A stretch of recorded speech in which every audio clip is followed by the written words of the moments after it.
If it's one thing you guys want to know about me, I zombies. Now, before you click away from this video, I just wanted to say that there are exceptions to the rule. The first Tomb Raider installment was fun as who knows what. I'm telling you, I was so invested into the game. By the time the zombies came, I'm like, man, zombie, dragon, orc, spellcaster, soldier, it didn't matter. I was gonna play the damn thing. The next thing is Halo, because I mean, come on, that shotgun was too strong. And then after that, there's a couple of other things that I just can't think of in mind. Michael Jackson's Thriller video comes into mind because, I mean, it's Michael Jackson. And then, of course, Yu-Gi-Oh! Zombies. Now, the reason why this deck is so fun to play because we're going to establish a board that your opponent just isn't going to like. They won't be able to go into their extra deck. They really won't be able to play Yu-Gi-Oh! I'm TheCaliEffect, and if you guys want to see more videos like this, then what to destroy that subscribe button. But more importantly, go ahead and that notification bell because we just too strong up in here. But without further ado, ladies and gentlemen, let's get into that zombie deck profile that you guys have been wanting to see. Zombies are easily one of the most disruptive strategies in Yu-Gi-Oh! Because of one card. Zombie World, making all monsters in the hand, or my apologies, all monsters on the field in graveyard zombies that can be detrimental to every single one of the tier 1 decks out right now. In this particular build, we're going to be focusing on using Zombie World to prevent the opponent from making critical plays, but also relying on our Shiranui counterparts to disrupt the board when we need to. Starting off with the monsters, we run 2 copies of Doom King Ballardrock for a couple of reasons. First thing, this is the Big Daddy boss monster of the deck. He can summon himself whether you have a field spell or your opponent has a field spell on the field.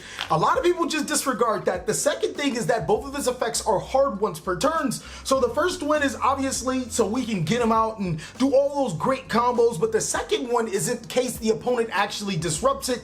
It's actually your go-to card, being able to negate monster effects on the field that are zombie or banish cards on the field because you activated a zombie or your opponent activated the zombie is what makes the deck tick.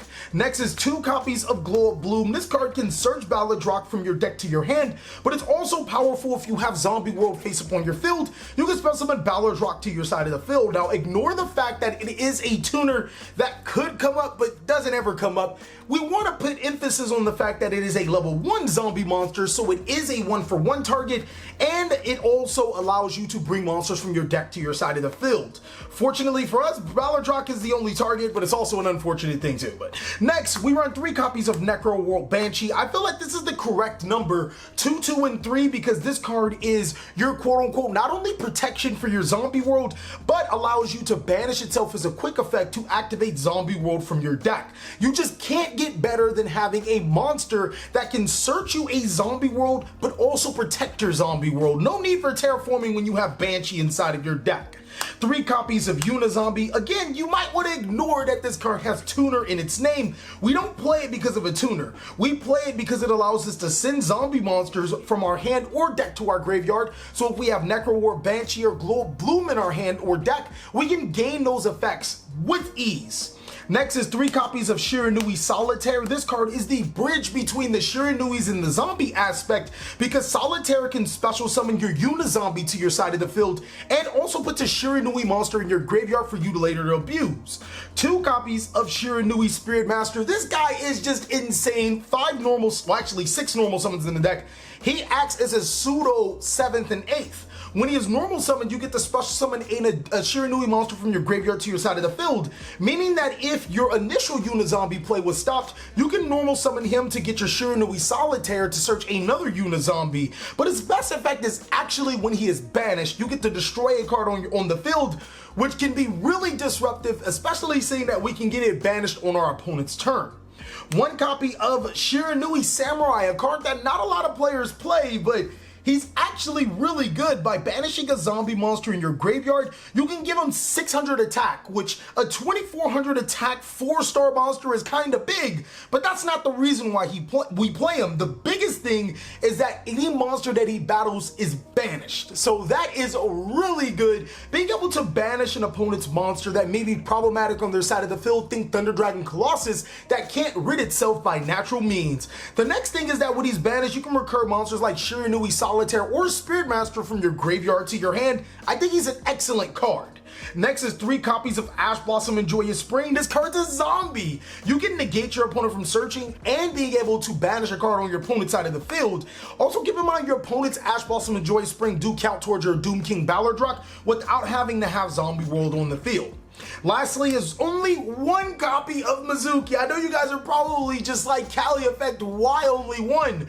Mizuki isn't the centralized theme of this deck. Being able to special summon zombie monsters to your side of the field and Moss is really nice, but Mizuki is often a brick card in most builds, especially if you're going with a pure Zombie World build. If you guys want to take more advantage of Mizuki, I strongly recommend that you play maybe a Danger or an Quest zombie build, and that'll be able to take you here. This is an anti-meta build, and while Mizuki putting a zombie monster to our side of the field is nice, it's often not needed. I usually use it to push to get another monster to your side of the field and go for a huge amount of damage, if not gain.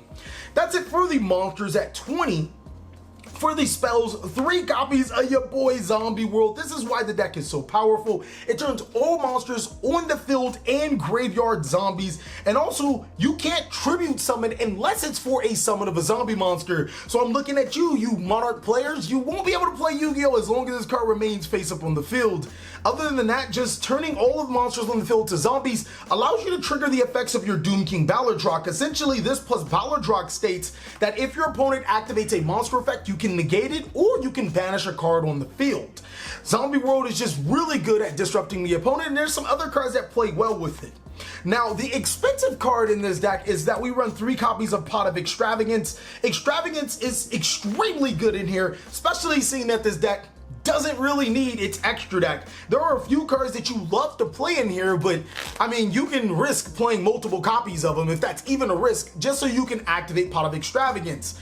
It's essentially the Pot of Desires for any anti-meta deck that doesn't need the extra deck. For the people that can't afford Pot of Extravagance, we of course have those budget options. Go ahead and take a look to the left. Cards like an additional Ghost Meets Girl or Shiranui Style Swallow Slash are pretty good options. Another copy of Instant Fusion or Crackdowns are good options as well. You don't necessarily need the Draw 2, but the Draw 2 is insanely powerful. So if you do have them in your arsenal, I strongly advise to play this card. It's practically free.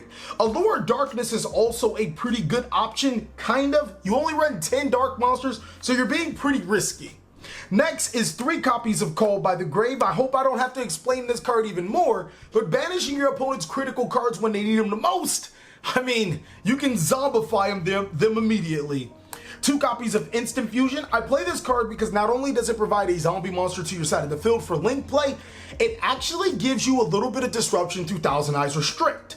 2 copies of Super Polymerization. I don't have to say how powerful this card is. Being able to fuse 2 of your opponent's zombie monsters for a monster of your own. This plus Zombie World is always live as long as your opponent wants to summon monsters to their side of the field. 1 copy of Ghost Meets Girl, a Shiranui story. This card's actually really good for going second. If your opponent controls a monster, you can discard one zombie monster from your hand, and then special summon a Shiranui monster from your deck or graveyard. The only drawback is that you can't special summon monsters except for zombie monsters for the rest of the turn. That's not really a drawback, seeing that we pretty much only special summon zombie monsters no matter what. 1 copy of 1 for 1. This card is good for getting your Glow of Bloom to the side of the field, and then a Foolish Burial to send those extra zombie monsters to the graveyard. That is it for these spells. I believe the spells sit at about 16. For the traps, 3 copies of Rival of the Warlord. This card is what makes the deck pop even more. Zombie World, or just a pure Zombie World control variant, has never been much better than right now, because you have Zombie World to prevent the opponent from making cards like, if you're a Salomon Great player, making that Salomon Great Baylinks. Rivalry of the Warlords literally prevents them from playing Yu-Gi-Oh! If they already have a monster on their side of the field, they can't summon another monster to their side of the field because it wouldn't be zombie. And then the next thing is that if they have a monster in the field, they wouldn't be able to spell summon from the extra deck to the side of the field unless the monster is originally zombie. This card can lock your opponent out of playing Yu-Gi-Oh! And you just might win off of this plus zombie world. 2 copies of Shiranui Stall Slash. This card should literally say, hey, tribute your Doom King Baladrock so it can be spell summoned back to your side of the field on the next following turn to destroy 3 cards on your opponent's side of the field. Card's insanely good. By tributing a zombie monster, you can destroy 2 cards on the field and then banish a Shiranui monster from your deck. You know, afterward. If you happen to banish a Shiranui Spirit Master, you can destroy another card. If you banish your Shiranui Solitaire, you can spell summon a Shiranui monster that is banished, not himself. And if you banish your Shiranui Samurai, you can add a Shiranui monster from your graveyard to your hand. So essentially, this card is not only an Icarus attack, it allows you to get more resources and put that Doom King Baladrock to your graveyard to summon again. 1 copy of Crackdown. I decided not to run 3 copies of Shiranui Style Swallow Slash because Crackdown is just insanely good in this deck. What Crackdown does is not only do you get to negate an opponent's critical card, you get to take control of it, meaning that you can use it for a link play, which means Vampire Sucker is always live. That is it for the main board. For the extra deck, I won 1 copy of Mekk-Knight Crusadia Avramax. I think that this card is, it's pretty underrated. People don't realize that he's untargetable, he gives you disruption, he battles spell summon monsters and wins all the time. He is a thorn to a lot of meta deck side, and he's the easiest link 4 monster to make. All you have to do is use 2 monsters that were spell summoned from the extra deck. Well, I do take control of my opponent's monsters quite often. 1 copy of Nightmare Unicorn. It's just the best link 3 in the game. You don't necessarily have to play him. Decode Talker is a good budget option if you can't afford him. 3 copies of Vampire Sucker. Because we are playing Pot of Extravagance, this is mandatory to run 3. But if you guys, you know, are in a little bit of a budget, 1 or 2 copies will suffice. The 1 copy of Nightmare Phoenix to destroy your opponent's spell and trap cards. 2 copies of Link Kribo so you can turn your Thousand Eyes Restrict or your Glow of Bloom into this card, triggering your Glow of Bloom's effect. And then 3 copies of Dragon Necro, the Nether Soul Dragon. Again, another reason why we can run Extravagance is because we can play this card in multiples. The next thing is that, you know, I mean, if you don't play Extravagance, you don't need 3 copies of this card, but really good. This card is always fusion summonable with Super Polymerization if you have Zombie World, because all the monsters on the field are zombies. Next is 2 copies of Thousand Eyes Restrict. This card snatches opponent's monsters, disrupt their boards. Predaplant, Dragostapelio, you can use your own monster and a monster on your opponent's side of the field.